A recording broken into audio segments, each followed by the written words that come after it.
ये एक बहुत ही अहम और तारीख़ी मौका है जब हम ये देख रहे हैं कि ईरान अपने जौहरी तनसीबात पर अमरीकी हमलों का बदला ले रहा है और ये कुछ भी इसमें ऐसा नहीं है जो प्रिडिक्ट नहीं किया जा रहा था। ये सब कुछ प्रिडिक्ट किया जा रहा था और जैसे किया जा रहा था उसी तरह से सब कुछ हो रहा है। यानी ईरान के पास इसके अलावा और कोई ऑप्शन नहीं था। जब वो ये कहता है कि वो अमरीकी मफादात को खित्ते में निशाना बनाएगा तो कोई और ऑप्शन नहीं है सिवाय इसके कि चाहे वो सऊदी अरब हो, कतर हो, बहरीन हो, कुवैत हो, ओमान हो या और दीगर जगह या बहरे अरब में मौजूद अमरीकी जहाज़ हों उन पर हमला करे। और ऐसे ही हो रहा है कि ईरान इस वक्त मुतादिद टारगेट्स पर हमला कर रहा है। सूरत हाल इंतहाई ख़तरनाक हो चुकी है इस खित्ते के लिए और ये जंग अब क्या रुख इख्तियार करेगी इसके बारे में इस वक्त कुछ भी कहना क़ब्लस वक्त होगा। इस वक्त हमारे साथ जॉन हुसैन साहब मौजूद हैं जो कि तेहरान से हमारे साथ मौजूद हैं। सीनियर सहाफ़ी major general retired Samrez Salik साहब बेहतरीन दिफाई तजज़ियाकार हैं, सर आपका भी बहुत बहुत शुक्रिया। और सनाउल्लाह साहब साबिक़ सिफारतकार हैं, सर आपका भी बहुत बहुत शुक्रिया। जॉन हुसैन साहब ने तकरीबन अब से आधे घंटे पहले हमें बताया था कि ये हमले शुरू हो चुके हैं। जॉन साहब शुक्रिया आपका। बताइए कि इस वक्त तक लेटेस्ट अपडेट्स क्या हैं, कौन कौन से अहदाफ को निशाना बना रहा है ईरान? जी सलाम, जैसा कि मैंने आपको आधे घंटे या 40 मिनट पहले बताया था हमले होने वाले हैं और हमले उसी वक्त स्टार्ट हो गए थे और मैंने बैठ के आपके सामने मिसाइल काउंट की थी कि किस तरफ जा रही हैं। अल उदैद पे 6 मिसाइल दागी गई हैं, अल असद पे भी दागी गई हैं, 10 मिसाइल और कहा जा रहा है कि दागी गई हैं। और ये जो है Kuwait, I would say Kuwait भी निशाने पे है इस वक्त, कुवैत पे भी हो सकता है। स्कैटरिंग की आवाजें आई हैं। दूसरा ये कि यहाँ पे चाबहार की तरफ स्पॉटिंग की गई है यूके, यूएस और फ्रांस के एयरजेट्स की स्क्रैम्बलिंग हो रही है वहां पे। सिपा का स्टेटमेंट भी अभी ऑफिशियली भी कंफर्म हो रहा है, आपके पास तफसीलात आ जाएंगी आई एम श्योर, जो कंफर्मेशन है वो आ जाएगी। बट दे हैव अनाउंस के हमला जो है वो शुरू हो चुका है और जो नाम रखा है इसका सूर्य फत की जो है उसके ऊपर इन्होंने रखा है इसको और जी बरकात फतह, जैसे कि मैं भूल गया था बताना, वो याद नहीं रहा मेरे दिमाग में। ये कहा जा रहा है कि इसका नाम है, तो लेट्स सी, ऑफिशियली भी कंफर्मेशन आपके पास आ जाएगी। 12 अटैक शुरू हो गए हैं आपके सामने और डेवलपिंग स्टोरीज इंशाल्लाह ये आती रहेंगी इस पे। ईरान ने जो प्रॉमिस किया था कि हम जवाब देंगे, काफी देर तक एक्सपेक्टेड था कि जवाब आएगा और अल्टीमेटली देखा ही जा रहा है कि जवाब जारी है इनका।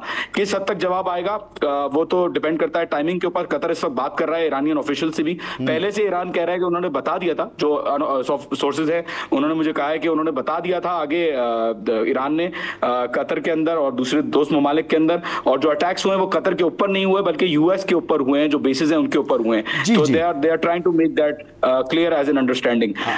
वायलेशन कतर कह रहा है कि वायलेशन हुई है ईरानियों को, ये भी ऑफिशियल स्टेटमेंट आपके पास सामने आ जाएगा अभी।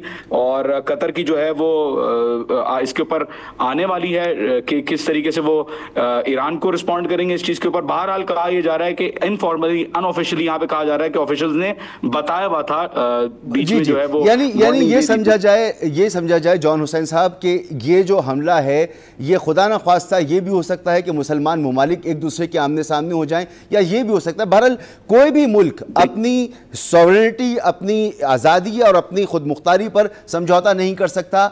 और ये जो अटैक है ये किस तरह की अंडरस्टैंडिंग वहाँ पर डेवलप होगी इन अरब ममालिक के साथ और ईरान के साथ, ये तो अभी देखना होगा। जब सनाउल्लाह साहब के पास आएंगे तो पूछेंगे। Major general retired Samrez Salik साहब, सर ये अटैक हो गया है, ईरान की एयर वो बहुत ही ज़्यादा वर्नरेबल है और इसराइल उसे आसानी से निशाना बना रहा है और हमने देखा कि अमेरिका ने भी बड़ी आसानी से निशाना बनाया था।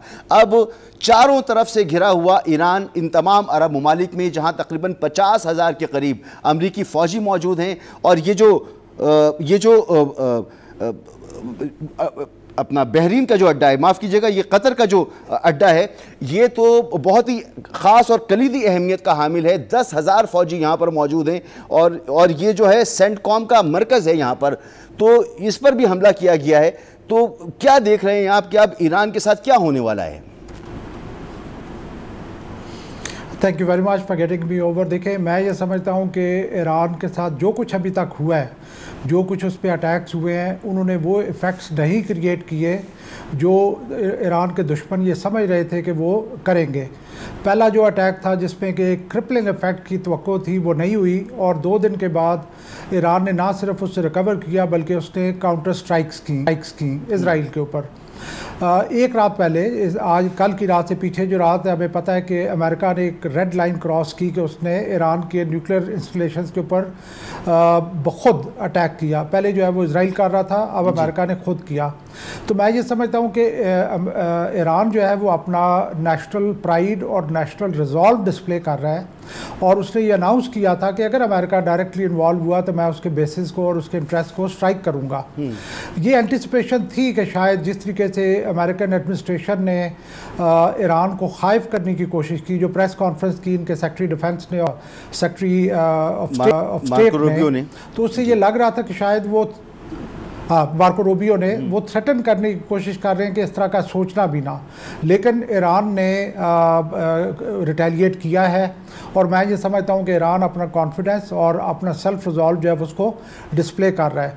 जहाँ तक बात ये जंग फैलने की है, ये शुरू से एंटीसिपेटेड था कि जंग फैलेगी, क्योंकि जिन मुल्कों में ये बेसिस मौजूद हैं वहाँ पे उन बेसिस पे 2 अटैक हो रहा है, लेकिन वो कंट्रीज़ जो है वो ये क्लेम करेंगे कि हमारी सॉवरेनिटी को हर्ट किया गया है। ऑल्दो मैं समझता हूँ कि ये जस्टिफाइड है ये अटैक, क्योंकि उन मुल्कों में ये बेसिस मौजूद है और इन बेसिस से ही ईरान के ऊपर अटैक किया जा रहा है। अब एक और रेड लाइन बाकी है, और वो है ये जो है स्ट्रेट ऑफ हॉर्मज़ का क्लोजर, और आई फियर कि शायद वो भी एक आध दिन में हो जाए, और मैं ये समझता हूँ कि अब और बहुत ज़्यादा डेंजरस सिचुएशन बनती जा रही है। जी बिल्कुल, ये बहुत ही ख़तरनाक सूरत हाल है। और सनाउल्लाह साहब, आप फरमाइए कि किस तरह से इस पर क्या मौक़िफ़ इख्तियार करेंगे मुसलमान अरब ममालिक अपने ही बिरादर मुल्क ईरान की तरफ से होने वाले हमले में?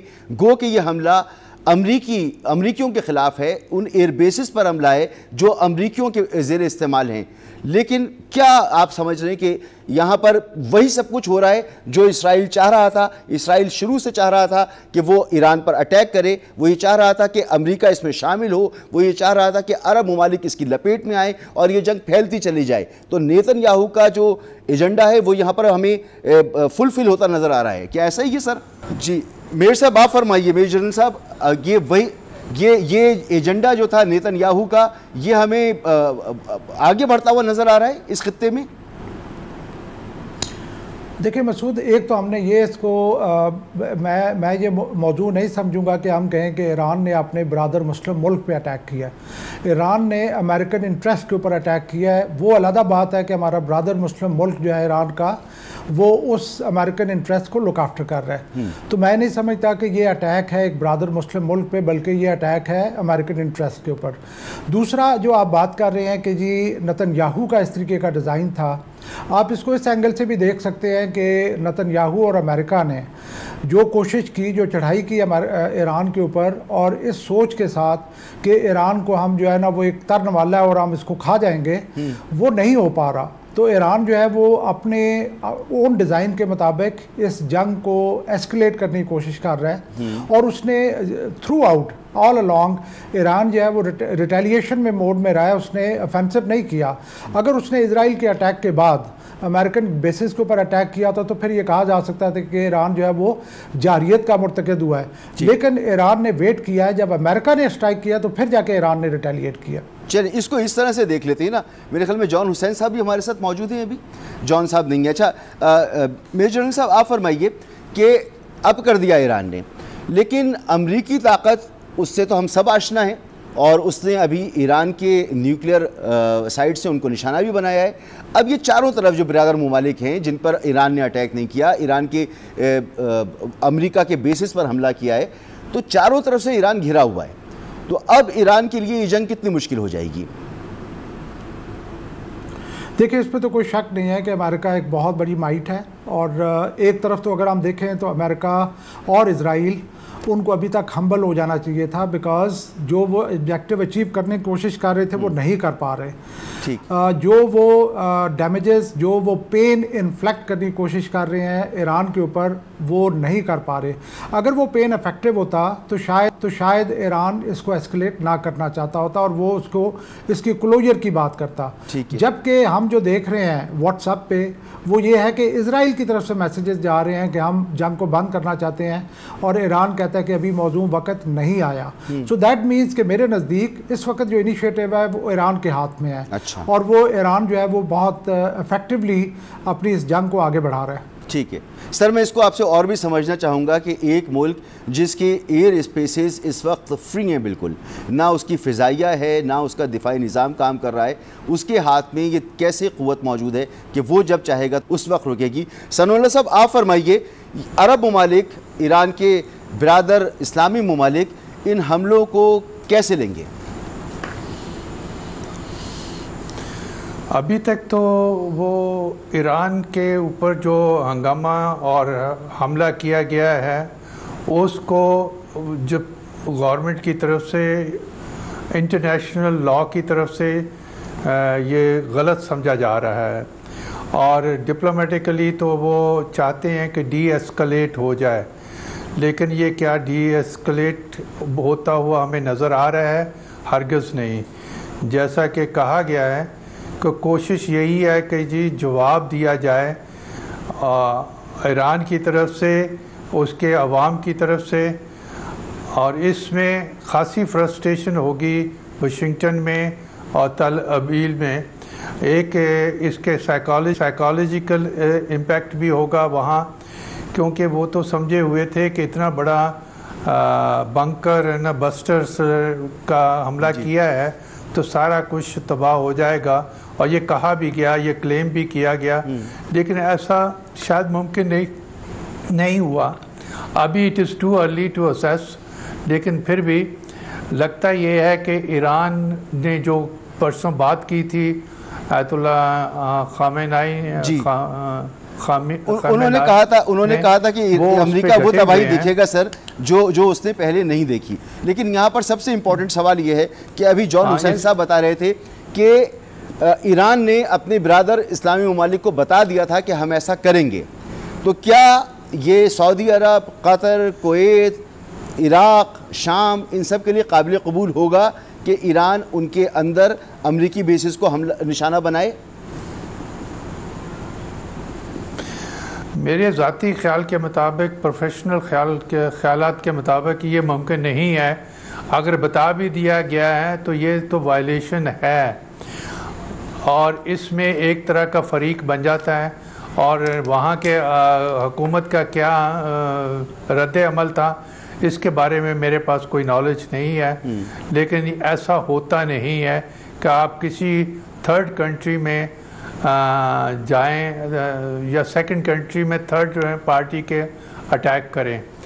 अब ये वो भी जंग का हिस्सा, बेसिस जो बनाए गए होते हैं वो किसी माहदे के तहत, किसी ट्रीटी के ज़रिए से बनाए हुए होते हैं। उनके सारे टर्म्स को देखते हुए तो फिर ख्याल आता है कि ये किसी न किसी जगह वायलेशन होती होगी, और फिर ये यूएन सिस्टम के भी खिलाफ है और चार्टर के भी खिलाफ है। इसलिए मेरा नहीं ख्याल कि ये उनको वो खुश होंगे या वो इसको ऐसे ही छोड़ देंगे। उनका रिएक्शन क्या हो था अगर बता दिया गया है तो मुझे उसका अंदाजा नहीं है। अभी हमें नहीं पता सर, अभी हमें नहीं पता कि उनका क्या रिएक्शन आएगा। हम सिर्फ इस वक्त समझने की कोशिश कर रहे हैं कि ये मामला किस तरफ जा रहा है, इसलिए मैंने ये आपसे सवाल किया। मैं वापस आता हूँ आपके पास, लेकिन सर मेरे सालिक साहब, जब दो मुल्कों के दरमियान एक मुआहदा होता है, बेसिस दिए जाते हैं, तो दोनों मुल्क एक दूसरे की तहफ़्फ़ुज़ करते हैं। अमेरिकन वहाँ मौजूद हैं तो वो उनको सिक्योरिटी फराहम कर रहे हैं, जबकि दीगर ममालिक जो अरब ममालिक हैं उनकी भी कुछ ना कुछ जिम्मेदारियाँ बनती हैं। तो ये मामला खासा बिगड़ गया है। आपको लगता है कि बहुत बिगड़ गया ये मामला अब?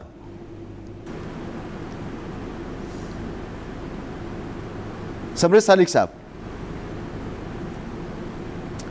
सनाउल्लाह साहब आप फरमाइएगा, आपको भी लगता है कि मामला बिगड़ गया खासा? खासा बिगड़ता हुआ नज़र आता है, और ये छोटी सी वॉर नहीं है, ये खासी देर चलेगी, और ये रिएक्शन है, रिटेलिएशन है, जो कि मेरा ख्याल है एक खुददार कौम के लिए एक अच्छे मुल्क के लिए जो अपने हकूक़ को जानता है, अपने इंटरेस्ट पे को प्रमोट करना चाहता है, और फिर वो अपने ख़ित्ते में कुछ छोटा मुल्क नहीं है, उसकी अपनी अपनी हैसियत है, उसके पीछे सिविलाइजेशनल हिस्ट्री है। तो ये बिगड़ता हुआ नज़र आता है। अब जब इसको एक्सटेंड हो रहा है दूसरे कंट्रीज में, तो ये बहुत अलार्मिंग सिचुएशन है जिस पे रीजन का स्टेबिलिटी, प्रॉस्पेरिटी और डेवलपमेंट के साथ साथ लोगों की ज़िंदगियों के का इन्हिसार भी है। तो ये बहुत बड़ी गैम्बल खेली है पहले ट्रम्प ने और इजराइल ने, और फिर अब अमेरिका उसका साथ देने के लिए चला गया। मुझे तो लगता है पहले अमेरिका की प्रॉक्सी वो होती थी इजराइल, अब अमेरिका प्रॉक्सी बन गया है इजराइल की प्रॉक्सी बन गया है। और ये तमाम मामला उसी तरह से आगे बढ़ रहा है जिस तरह से नेतन्याहू का ख्वाब था कि इस जंग को इतना फैला दिया जाए। उसके अपने ने वो जंगी जराइम का मुर्तकिब है, वो अपने मुल्क में करप्शन के केसेस में इन्वॉल्व है। ये जंग ना होती, ये इमरजेंसी की सिचुएशन ना होती तो उसके ऊपर मुकदमे चल रहे होते इसराइल के अंदर। सर समरे सालिक साहब, ये जो हमला हुआ है, ये इससे पहले अब्बास इराक़ची जो कि वज़ीर ख़ारजा हैं ईरान के, उन्होंने रूस में जाकर सदर पुतिन से मुलाकात की है। तो ये हमले इन मुलाकातों के बाद हो रहे हैं। चाइना से भी कोई ना कोई अंडरस्टैंडिंग है, और अब कतर से की तरफ से ये जवाब आ रहा है कि हम जवाब देने का हक़ महफूज रखते हैं। तो इसका मतलब यह है कि ये ममालिक भी खुश नहीं हैं इस तमाम कैफियत से। तो ये तो एक बड़ी जंग होती नज़र आ रही है, खुदा न खास्ता ये बहुत फैलता हुआ मामला नज़र आ रहा है। देखिए मसूद, जो पिछले 10 दिन से हम देख रहे हैं कि एक रिलेटिवली वीकर विकेट के ऊपर एक जो माइट है यूएस की और इजराइल की वो अनलीश हुई है। उसके बावजूद वो कंट्री अपना कॉन्फिडेंस और रिजॉल्व शो कर रहा है। हमें जो चीज़ें अभी नज़र आ रही हैं, लाइक हम सोशल मीडिया पे देख रहे हैं कि इजराइल की तरफ से मैसेजेस जा रहे हैं कि जी हम जंग बंद करना चाहते हैं। तो ईरान जो है वो इससे ज़्यादा कहीं ज़्यादा इन्फॉर्म्ड होगा कि what is the resolve of continuation of war on other side. ठीक, 2-3 इस पे इंडिकेशन मुझे मिलती हैं। जो भी ये जो अग्रेशन या एक बोल्डनेस ईरान ने डिस्प्ले किया है, इसमें 2-3 पॉसिबिलिटीज़ है। एक तो ये है कि ईरान अपोजिंग रिजॉल्व को ऑब्जर्व कर रहा है कि वो उसमें डिप आ रहा है। अमेरिका भी कंटिन्यू नहीं करना चाहता, इजराइल भी कंटिन्यू नहीं करना चाहता। सो दैट मीन्स कि उनके ऊपर जो पेन जा रहा है वो ज़्यादा पेनफुल है than what Iran is suffering. Second possibility ये है कि चाइना और रशिया जिनसे उनकी बातचीत चल रही है, उनसे कोई उन्हें एश्योरेंस मिली है। थर्ड पॉसिबिलिटी जिसको मैं देखता हूँ वो ये है कि शायद हो सकता है कि ईरान एक न्यूक्लियर डिवाइस को एक्सप्लोड करने के बहुत नज़दीक हो, और आप देखें कि अगले हफ्ता 10 दिन में ईरान जो है वो एक न्यूक्लियर डिवाइस एक्सप्लोड कर दे। मैं जो देख रहा हूँ कि ईरान का ये जो कॉन्फिडेंस और रिजॉल्व है इस वक्त, इट इज़ रियली कमेंडेबल अगर मैं आपको अपनी रीडिंग से बताऊँ तो। ठीक।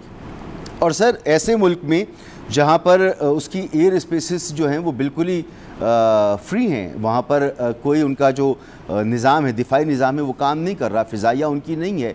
अमेरिका और इसराइल के पास ये पूरी क़ुव्वत मौजूद है कि वो जब चाहें जहाँ चाहें वो हमला कर सकते हैं। तो इसमें भी ईरान इतना अपनी करश शो कर रहा है। मसूद देखें, ये जो एयर की 2-3 दफ़ा बात कर चुके हैं अफ़गानिस्तान में। सनोरा साहब ज़रा ठहरिएगा, मुझे आपसे कुछ सवाल करना है प्लीज़। जी मसूद, मैं ये कहना चाहूँगा कि अफ़गानिस्तान में 20 साल की हमने जंग देखी है। टोटल एयर सुप्रीमेसी थी, बिल्कुल ज़ीरो अपोजिंग एयरफोर्स थी, लेकिन एंड रिजल्ट क्या हुआ वो आपके सामने है। आजकल जो जंगें हैं वो मिसाइल्स की जंगें हैं। एयरफोर्स के में ना होते हुए भी ईरान जो है वो इफेक्टिव रिटेलिएशन और पेन कॉज कर रहा है ऑन टू इट्स एनिमीज़। तो इसलिए जब कभी भी आपने ये बिल्कुल सिर्फ एयरफोर्स से ये कुछ नहीं हो सकेगा जो हम एक्सपेक्ट कर रहे हैं। अभी अगर उनके न्यूक्लियर साइट्स टोटली डैमेज होती, जो अभी वेस्ट खुद कह रहा है कि उनका जो इनरिच यूरेनियम है जो प्रॉबेबली 8-10 बॉम्ब, डर्टी बॉम्ब बना सकता है, उसका हमें नहीं पता कि वो कहाँ पे है। तो अगर ये कुछ इंफॉर्मेशन मतलब अभी तक ईरान जो है वो रिटेन कर रहा है, तो यही वजह है कि जिसकी वजह से ईरान जो है वो ये कॉन्फिडेंस और रिजॉल्व डिस्प्ले कर रहा है। ठीक, सनोरा साहब आप फरमाइए कि क्या एश्योरेंस होगी जब इन्होंने पुतिन से मुलाकात, अब्बास इराक़ची ने, और सुप्रीम लीडर का ख़त उनको पहुंचाया होगा, उनका सलाम दिया होगा, और एक ऐसा मुल्क जो एक तवील अरसे से अमेरिका के साथ एक तनाज़ात में घिरा हुआ है, सर्द जंग हमने देख ली, तो ये तो बड़ा सूट करता होगा ऐसे मुल्क के लिए कि अमेरिका ईरान जैसे मुल्क के साथ उलझ जाए और पीछे से सपोर्ट उसको रशिया से मिले या चाइना से मिले। मैं आपके सवाल का जवाब देने से पहले ये कहना चाहूँगा जो बात अभी हो रही थी उसके बारे में अपना ख्याल जी क्या है प्लीज़। मेरे नज़दीक रशिया, अमेरिका और इज़राइल चाहते हैं कि डी एस्केलेशन हो, लेकिन उनके टर्म्स पे हो, जिसका मतलब ये है कि कंप्लीट सरेंडर। ये बात नहीं पसंद आएगी और नहीं आनी चाहिए टू ईरान को। इसके अलावा अगर आप देखें कि वो चाहते हैं कि जी बंद हो जाए, ये हो जाए, वो उनको भी, इज़राइल को भी एक्सेप्टेबल नहीं है और अमेरिकन प्रेसिडेंट को भी एक्सेप्टेबल नहीं है, क्योंकि उस सूरत में उनकी सुबकी होगी। वो विक्टर बनना चाहते हैं, जो कि इम्पॉसिबल है, जैसा कि हालात बता रहे हैं। अब मैं आपके सवाल की तरफ आता हूँ जी। लाजमी तौर पे जो स्टेटमेंट्स आई हैं वो तो बहुत खुशगवार हैं, और अनब्रेकेबल स्ट्रेटेजिक रिलेशन कहा गया है पुतिन ने अपने तल्लुकात जो उनके ईरान के साथ हैं। लेकिन ये मत भूलिए कि रशिया खुद इस वक्त मुश्किल हालात में है। वो मटीरियली, टेंजिबली कुछ नहीं कर सकता, और अगर वो करना भी चाहे तो बहुत लिमिटेड पावर होगी उसकी। ठीक। उसकी अहमियत सिर्फ इस वजह से बहुत ज़्यादा है कि ये बात डिस्कस हो रही है यूएन में, सिक्योरिटी काउंसिल में, और वो एक परमानेंट मेंबर है जी। और वहाँ वो फुल डिप्लोमेटिक सपोर्ट देगा, और मेरा ख्याल है कि मीडिया सपोर्ट भी मिलेगी। ठीक। अब आ जाए आप चाइना के बारे में। चाइना हमेशा अमन की बात करता है, डी एस्केलेशन की बात करता है। इस मामले में भी डी एस्केलेशन की बात की है, और वो इसको इलिजिटिमेट इन्वेशन करार देता है। ठीक। और चार्टर के, यूएन चार्टर के खिलाफ भी इसका एक कदम समझता है। वो ज़रूर सपोर्ट करेगा डिप्लोमेटिकली, लेकिन वो ये नहीं है कि जब के अपने फुट या अपने ट्रूप्स ले आए इनकी मदद के लिए। सही सर, जंग तो खुद ही लड़नी है ईरान को। नहीं है, उसके अपने इंटरेस्ट है। बिल्कुल बिल्कुल, आप दुरुस्त फरमा रहे हैं। ईरान ने करनी है। हाँ। ईरान को दफाई ना मटीरियल भी चाहिए जी, उसको सपोर्ट भी चाहिए डिप्लोमेटिक, उसको मीडिया सपोर्ट भी चाहिए जी। ये सारी चीज़ें चाहिए अपने दफा के लिए, मोरल, अपनी रिजॉल्व को बूस्ट अप करने के लिए। ये दूसरी जो सॉफ्ट पावर है ये उसको उसके दोस्तों से मिलेगी। सही। आप मत बोलिए कि जी वो पूरी तरह कोशिश में है, उनके ताल्लुकात हैं। पहले लोग कहते थे उनकी प्रॉक्सीज हैं, अब लोग कहते हैं उनके पार्टनर्स हैं, वहां से कुछ ना कुछ हेल्प उन्हें मिलेगी। लेकिन बिल्कुल ईरान अपनी कमजोर तरीन हैसियत में भी एक अच्छी तरह लड़ाई लड़ रहा है और समरेश सालिक साहब का लड़ाई है, ये प्रेस्टीज की लड़ाई है जी। समरेश सालिक साहब और आप दोनों तकरीबन एक ही गुफ्तगू कर रहे हैं, और हम बड़ा समझ पा रहे हैं आप दोनों की गुफ्तगू से। समरेश सालिक साहब, जैसे कि सनाउल्लाह साहब ने कहा, अमेरिका और इसराइल जो हैं वो उनको विक्ट्री चाहिए, तो विक्ट्री तो उसी वक्त मुमकिन है जब ईरान में रिजीम चेंज हो जाए, और उसके लिए बूट्स ऑन ग्राउंड्स होना ज़रूरी हैं। तो ईरान जो इस वक्त इस तरीके से रिटेलिएट कर रहा है, वो इसराइल को भी निशाना बना रहा है, अब अमरीकी अहदाफ को भी निशाना बना रहा है।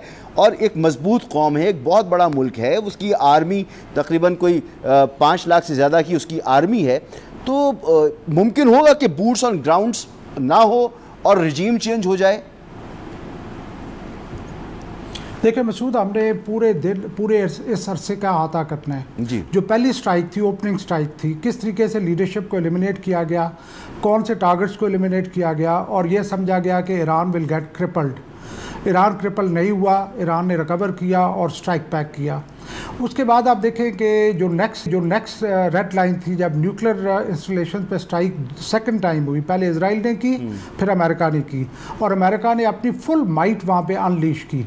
उसके बावजूद अमेरिका ने खुद कहा कि वो जो एनरिच्ड यूरेनियम है which is to the grade of 60%, उसका हमें नहीं इल्म वो किस जगह पे है, और वो नुकसानात अमेरिका नहीं कॉज कर सका जो वो करना चाह रहा था। इसके अलावा जो स्टांस में चेंजेस आई हैं, एक तो स्टांस में चेंज जो मैंने सोशल मीडिया पे देखा है कि they are no more pursuing the objective of regime change. ये डिक्लेयर ऐसी मैंने बातें सुनी हैं कि अभी वो रजीम चेंज का नहीं सोच रहे। इस तरीके से रजीम चेंज नहीं होती। आप देखें जब इंडिया ने पाकिस्तान पे चढ़ाई की उस वक्त भी हमारे अंदर यूनिफिकेशन का इम्पैक्ट आया, वेयर एज वो डिवीजन लाना चाह रहा था। इजराइल ने जब ईरान के ऊपर चढ़ाई की तो वहाँ पे यूनिफिकेशन का इम्पैक्ट आया। वो लोग जो क्रिटिकल थे इस रजीम के, वो भी इस रजीम के साथ खड़े हो गए। और जैसे कि आपको जॉन साहब ने वहाँ पे सिटिंग इन तेहरान बताया है कि किस तरह के लोग हैं, किस तरह की ये कौम है, कैसे ये रिजॉल्व अपना डिस्प्ले कर रहे हैं। और दूसरा जो ईरान के एक्शंस हैं उनको आप स्टडी करें। क्या एक मुल्क जिसके ऊपर इतनी बड़ी माइट अनलीश हो, उसे आगे भी पता है कि मेरे पास एयरफोर्स नहीं है। सर आप बिल्कुल दुरुस्त फरमा रहे हैं। मैं उसके माजरत चाहूँगा, मैं आपसे एक और सवाल यहाँ करना चाह रहा हूँ। देखिए, ईरान पर हमला इसलिए तो नहीं है कि उसको कोई न्यूक्लियर बम बनाने से रोकना है, क्योंकि वहाँ पर आयतुल्लाह अली खामनाई का 2003 से फतवा मौजूद है कि बम नहीं बनाना है। ईरान बम नहीं बना रहा, ये भी कह रहा है, खुद CIA कह रही है कि ईरान बम बनाने से कोसों दूर है। ईरान बम नहीं बना रहा। असल में तो इनकलाब दरमियान में है ना, निशाना तो इनकलाब को बना रहा है। आप देखें, चाहे वो मिस्र हो, वो शाम हो, वो लीबिया हो, वो उर्दून हो, सब तो ढेर हो चुके हैं। आखिर में आके यही बचता है, बाकी जो गल्फ ममालिक हैं उन सब जगहों पर आपके अड्डे मौजूद हैं। तो ईरान का इनकलाब निशाना है ना, अगर वो टारगेट अचीव नहीं होता तो ये जंग किस काम की? देखिए मसूद, मैं ये कहना चाहूँगा कि जो बहाना है वो तो न्यूक्लियर वेपन्स है जिनको एक जस्टिफिकेशन बनाया गया। इंटरमीडिएट ऑब्जेक्टिव जो है वो रजीम चेंज है। कोई शक नहीं कि वो चाहते हैं कि यहाँ पे इस थ्रेट को परमानेंटली एलिमिनेट कर दिया जाए। ये ना हो कि 5 साल बाद 10 साल बाद इनके पास न्यूक्लियर वेपन्स और वो हमारे सर के ऊपर आएँ। और अल्टीमेट ऑब्जेक्टिव है मसूद, वो मैं कहना चाहूँगा कि वो चाइनीज़ इंटरेस्ट हैं इस रीजन में। अगर ईरान के अंदर एक प्रो इजराइल गवर्नमेंट आके बैठ जाती है तो देन इमेजिन कि गवादर का क्या स्टेटस होगा और CPEC का क्या स्टेटस होगा। तो इसलिए जो अल्टीमेट इनका ऑब्जेक्टिव है वो है चाइना की जो डिज़ायर है to enter into Indian Ocean, उसको ब्लॉक किया जाए। तो मैं ये समझता हूँ कि ये एक्सपेक्ट करना कि चाइना इसको they will take it lying down, ऐसा नहीं होगा। चाइना के और बड़े तरीके हैं, नॉट नेसेसरी कि वो बूट्स ऑन ग्राउंड भेजें। उनके और बड़े तरीके हैं इनको सपोर्ट करने के। जैसे मैंने पहले कहा है कि ये जो कॉन्फिडेंस और रिजॉल्व नज़र आ रहा है ईरान का, उसमें या तो आप देखेंगे एक सडन डिप आएगा कि अपर हैंड के ऊपर ईरान कहता है कि ठीक है, I am willing not to fight any more. और सेकंड ये चांस है कि वो कोई ना कोई ऐसा अपस्केल होंगी चीज़ें कि ये मज़ीद कॉम्प्लेक्स होती जाएगी सिचुएशन, लाइक ये जो है स्ट्रेट ऑफ हॉर्मुज़ को ब्लॉक किया जाए। और स्ट्रेट ऑफ हॉर्मुज़ को ब्लॉक करने का मतलब तो ये है कि इसका नुकसान चाइना को भी है, इसका नुकसान रशिया को भी है, इसका नुकसान इंडिया को भी है, पाकिस्तान को भी है, दीगर ममालिक को भी है। तो ये बहुत ही इंतहाई कदम होगा। सनाउल्लाह साहब, आप भी मुत्तफ़िक़ हैं समरीज़ सालिक साहब की इस तजज़िये से कि हाँ बिल्कुल रजीम चेंज ईरान में एक टारगेट है, बहाना न्यूक्लियर है, और साथ साथ चाइना के मफादात जो हैं उनको टारगेट करना है? बेसिकली सालिक साहब इस वक्त बात कर रहे हैं जियोपॉलिटिक्स की जी, और मैं ये समझता हूँ कि स्टेट ऑफ हॉर्मुज़ को अगर बंद करने का जिसका पार्लियामेंट ने, ईरानियन पार्लियामेंट ने फ़ैसला कर लिया, दे दिया फ़ैसला, वो लास्ट रिजॉर्ट तो हो सकता है, लेकिन इतना अच्छा कदम नहीं होगा। और बाकी आपने पूछा है कि चाइना के अपने इंटरेस्ट हैं, वो उसको ज़रूर ना उसकी हिफाजत के लिए और उनकी प्रमोशन के लिए काम करेगा, लेकिन उनके पास इक़दामात करने के लिए बहुत हैं, बहुत ऑप्शंस हैं, और वो उन ऑप्शन में से कोई भी ऐसा ऑप्शन नहीं इख्तियार करेगा जो चाइना को एक्सपोज करे कि वो वायलेट कर रहा है UN चार्टर को, और इसके लिए वो तैयार नहीं होगा। मैंने चाइना में भी वक्त गुजारा है, चाइना को थोड़ा बहुत मैं भी जानता हूँ एज ए तालिब इल्म। चाइना बहुत केयरफुल है कि वो प्रिंसिपल्स और लॉज के, इंटरनेशनल लॉ के मुताबिक दोस्ती करता है, और जहाँ उसके स्ट्रेटजिक इंटरेस्ट होते हैं वहाँ भी वो उस वक्त मदद खुल के करता है जब उसका अलाई और इधर ये अच्छी बात है कि ये विक्टिम है, तो इसलिए एक स्पेस मिल जाती है चाइना को सपोर्ट करने की। जैसा कि मैंने पहले बताया कि वो दफाई सप्लाई तो हो सकती है, और इससे ज़्यादा तो वही होगा कि UN में बैठ के वो इनकी क्या मदद कर सकता है और डी एस्केलेशन की मदद कर सकता है। मेरे ख्याल के मुताबिक ये डिप ऐसे नहीं आनी, ये डिप भी आएगी और इसमें वो चढ़ाई भी होगी। ये एक स्टोरी है जो काफ़ी देर तक चलेगी और इसमें वो ऊपर नीच होती रहेगी। और मत भूलिए कि ईरान को लंबी जंग लड़ने का बहुत तजर्बा है, ठीक, उसके आवाम जानते हैं सब कुछ किस तरह की सर हमें यहाँ रुकना होगा। सनाउल्लाह आपका बहुत बहुत शुक्रिया। Major general retired Samresh Salik sahab, आपका बहुत बहुत शुक्रिया। बहुत सी चीज़ें हमने आपसे समझी और हमारे नाज़रीन ने समझी। यहाँ पर हम अपनी इस गुफ्तगू को रोकेंगे और इसके बाद आप हेडलाइंस की तरफ जा सकेंगे।